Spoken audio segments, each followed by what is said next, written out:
Hello everyone. तो कल सुबह में खेसारी लाल यादव जी और प्रियंका सिंह का एक बहुत ही बेहतरीन सॉन्ग को रिलीज किया जा रहा है, जिस गाने को लिखे हैं कृष्णा बेदर्दी जी और इस गाने को गाए हैं खेसारी लाल यादव जी और प्रियंका सिंह जी। और इसमें म्यूजिक भी दिए हैं कृष्णा बेदर्दी जी, जो कि कल सुबह वाला खेसारी लाल यादव जी का ये गाना है। और कल सुबह में इसको रिलीज़ किया जा रहा है और वीडियो में आपको दिखेंगे खेसारी लाल यादव जी और रक्षा गुप्ता जी।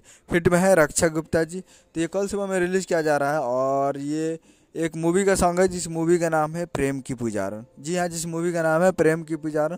और इस मूवी का काफ़ी बेहतरीन सॉन्ग है और इस गाने को बहुत ही बेहतरीन तरीके से वीडियो शूट किया गया है। तो कल सुबह में आप देख सकते हैं खेसारी लाल यादव जी और रक्षा गुप्ता का बहुत ही बेहतरीन वीडियो सॉन्ग। तो फिट में रक्षा गुप्ता जी है। तो कल सुबह में तैयार रहिएगा 23 तारीख को सुबह 7 बजे फुल वीडियो सॉन्ग को देखने के लिए। और जिस गाने का टाइटल है बिंदिया ब्लैक दिल हैक करा था, जो कि आपको स्क्रीन के ऊपर दिखाई दे रहा है। और कल सुबह में तो तैयार रहिएगा। Captain watch hits present Bhojpuri YouTube में। उम्मीद करेंगे वीडियो अच्छा लगा तो चैनल को सब्सक्राइब, बेल आइकन पर। मिलते हैं अगले वीडियो में। जय हिंद, जय भोजपुरी।